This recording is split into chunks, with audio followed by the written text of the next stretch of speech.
Olá, pessoal, tudo bem? Somos alunos da Faculdade do Unifid, do oitavo semestre, e hoje vamos falar e apresentar sobre o tema custos ambientais como fator de diferenciação para as empresas.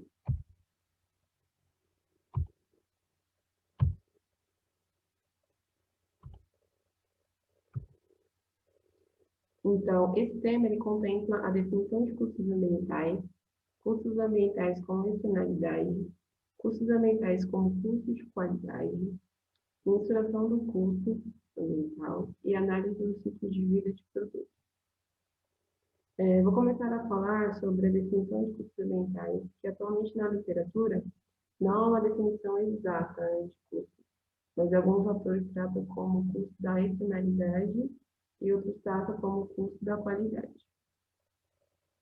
Então, Ribeiro aqui nos traz em 2006 que custos ambiental é o consumo de recursos pela entidade relacionado ao processo produtivo que tenha por objetivo monitorar, mitigar e prevenir danos ambientais causados pelas atividades operacionais e outros consumos vinculados à produção.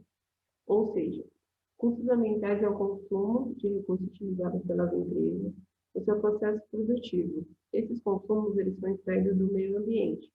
Toda empresa ela tem o dever de controlar e monitorar todo esse processo produtivo para prevenir quaisquer danos ao meio ambiente, né? Também, segundo Kremer, os custos ambientais são entendidos como todo empenho, todo esforço, direto ou indiretamente vinculado a qualquer gasto, independentemente de desembolso, relativos a bens ou serviços que visem única e exclusivamente a preservação do meio ambiente, né? Como eu tinha dito anteriormente, custos ambientais é o consumo de recursos utilizado pelas empresas extraído do meio ambiente, né, para a empresa usar no seu processo produtivo. Mas toda empresa ela tem o objetivo e o dever também, né, de controlar todos esses custos ambientais, para esses custos não ter impacto negativo ao meio ambiente. E aí, logo em seguida, o Pedro vai estar falando sobre custos como externalidade no próximo slide.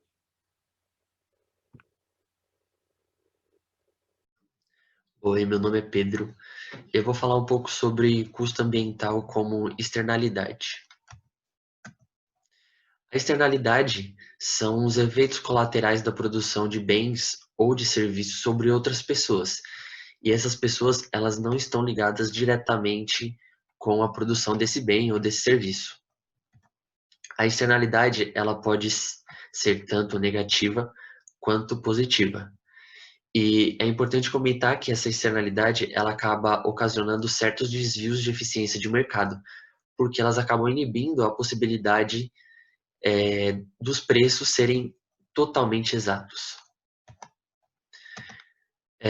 Uma externalidade positiva é quando ocorre a ação de uma indústria, de uma empresa, beneficiando outras pessoas, e essas pessoas elas não estão ligadas diretamente com a produção.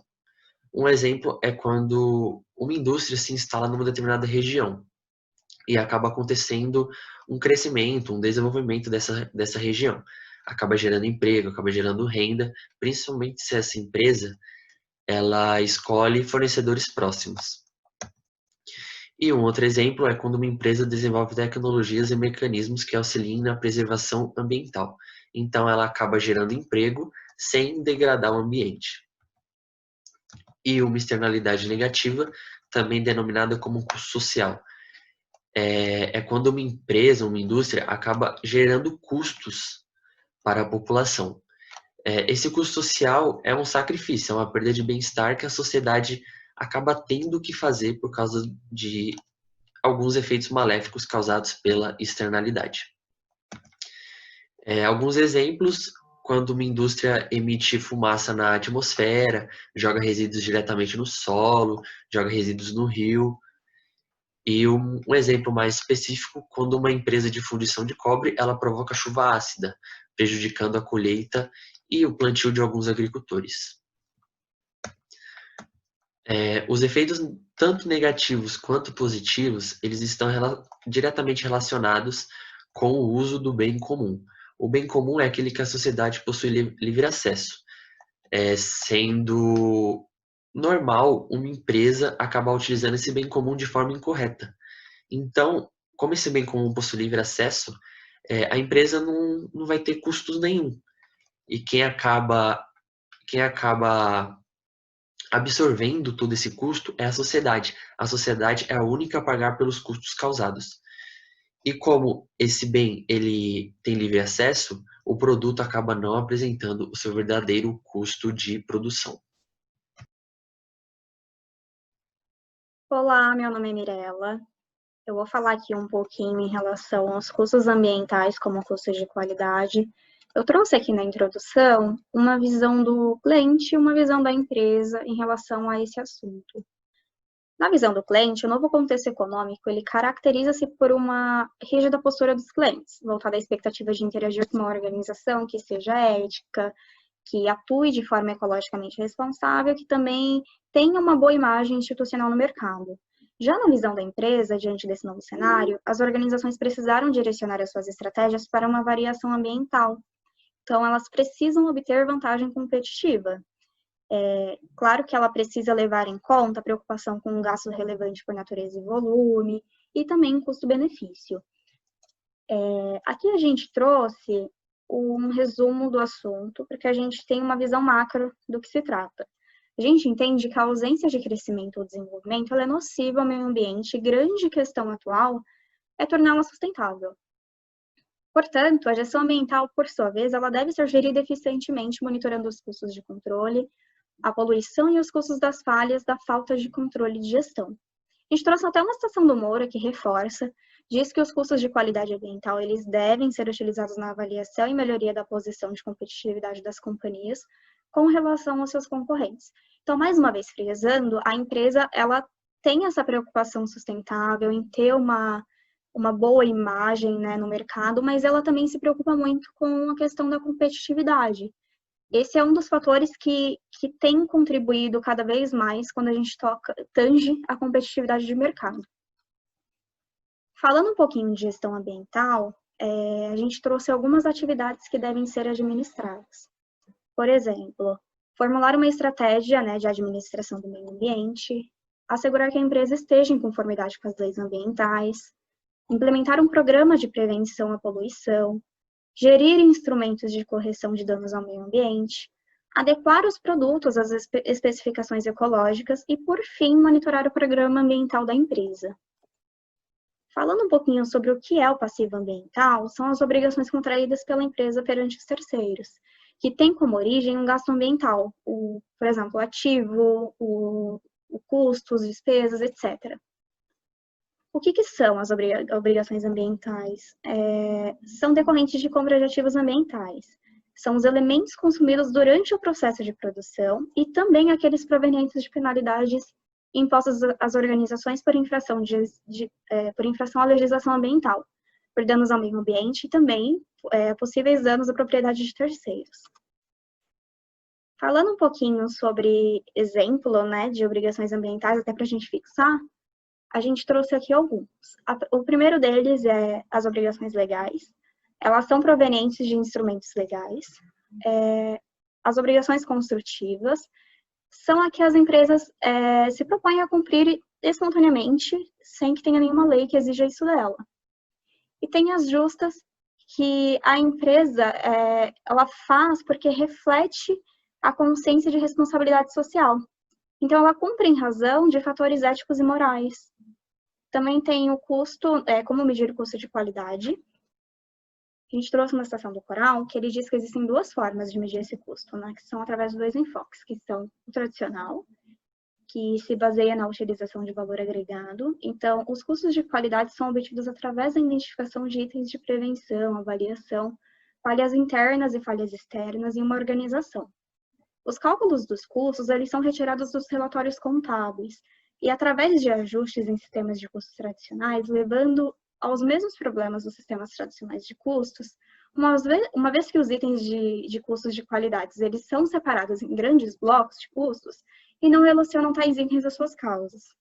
O segundo enfoque é em relação ao valor agregado. Ele é um pouco diferente. Ele relaciona os itens de prevenção e falha também, mas ele foca mais em atividades que agregam valor para o consumidor. Então, ele se baseia na eliminação de atividades que não agregam valor e que resultam em um custo desnecessário para a organização. Falando um pouquinho de custo de qualidade ambiental, de classificação, né, a gente trouxe também um comentário de uma agência de proteção ao meio ambiente, que atribuiu 4 categorias na seguinte classificação. Aqui a gente tem os custos convencionais, que na maior parte das vezes eles recebem uma atenção especial na contabilidade gerencial, como, por exemplo, investimentos em equipamentos, matérias-primas, mão de obra e material indireto. Geralmente eles são associados a aspectos ambientais tangíveis de processos e atividades. Os custos potencialmente ocultos, eles são mais ligados a todas as atividades necessárias para que a empresa se mantenha em conformidade com as leis de políticas ambientais. O terceiro custo, ele é relacionado a contingências, né, que são os gastos que podem ou não ocorrer devido a um futuro custo de regulamentação, multas e penalidades, gastos com recuperação de recursos naturais danificados, enfim, entre outros. A ideia é que, se a empresa reconhecer esse custo, né, o fato gerador desse custo, antecipadamente, possibilita que a empresa defina uma ação para tentar evitar. O custo de imagem e relacionamento, que é o último, ele envolve a percepção e o relacionamento que os acionistas da comunidade e o governo desenvolvem com essa empresa. Então, em relação ao custo ambiental como custo de qualidade, eu acredito que seja isso. Muito obrigada. Meu nome é Jocélia. Eu vou falar um pouco agora sobre a mensuração do custo ambiental. Primeiro, sobre a importância da mensuração do custo ambiental. Hoje em dia, as empresas veem a questão ambiental não só como uma obrigação, mas também como uma forma de obter ganhos econômicos. Mas para que isso ocorra, é necessário que haja um planejamento eficiente para que se possa efetuar a mensuração dos custos ambientais, onde são levados em consideração os aspectos ambientais da empresa relacionados a todos os seus produtos, serviços, processos e atividades. As empresas, elas se utilizam dos sistemas de custeio para a identificação e a mensuração dos custos ambientais. Aqui eu vou citar os mais conhecidos. Primeiro, custeio por absorção, que é o mais utilizado no Brasil pelo fato dele ser aceito pela legislação fiscal. Custeio variável, esse método ele prioriza a divisão de gastos em fixos e variáveis e é muito utilizado pelo ponto de vista gerencial. Sistema de custeio RKW é um método baseado em rateio, não só dos custos de produção, mas também das despesas da entidade e, a partir daí, definir os preços para a venda dos produtos. Temos também o sistema de custeio ABC, que é o mais aceito para a mensuração dos custos ambientais, onde os custos são relacionados por atividade, onde primeiro são calculados os recursos consumidos de acordo com a atividade, para então associar ao objeto de custeio. Aqui segue um direcionador de custos do método ABC. Aqui mostra que primeiro temos que identificar as atividades principais, depois agrupar os custos das atividades em grupo de custos, depois identificar as medidas das atividades, os direcionadores de custo, e depois relacionar os custos aos produtos utilizando o direcionador de custos.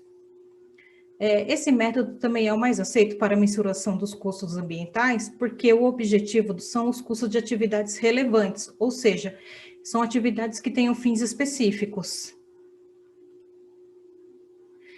As atividades de controle, preservação e recuperação são relevantes, pois têm influência na continuidade da empresa, onde vou citar alguns dos pontos.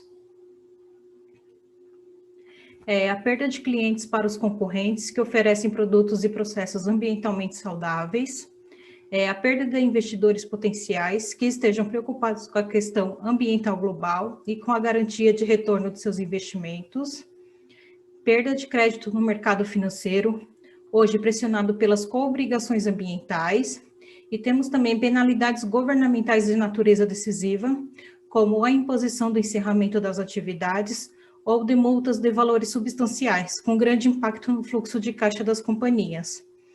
Os pontos mencionados anteriormente Mostra que as empresas que levam em consideração a questão ambiental têm mais chances de continuidade, pois o mercado hoje em dia assim exige. Agora a Caroline ela vai dar continuidade sobre esse tema. Obrigada.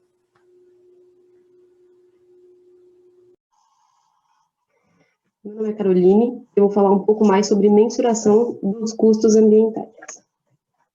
Métodos de avaliação.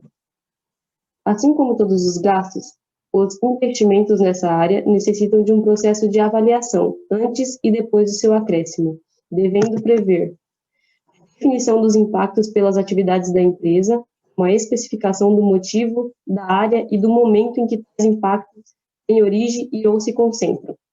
A empresa deve verificar de que forma sua prestação de serviço ou sua produção impactam no meio ambiente.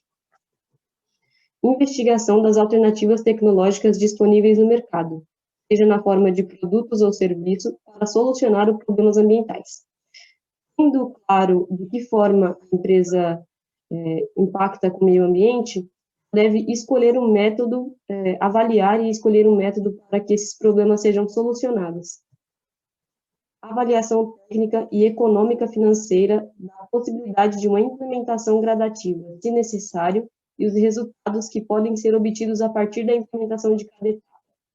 Esse método escolhido para solucionar os problemas financeiros não pode acarretar mais custos para a empresa, ao contrário. Além de trazer uma imagem melhor para a empresa perante o consumidor, deve trazer ganhos financeiros, ganhos econômicos. Aspectos inerentes à função de proteção ambiental. Os custos ambientais são definidos após identificar e mensurar os custos consumidos pelas atividades de controle, preservação e recuperação ambiental.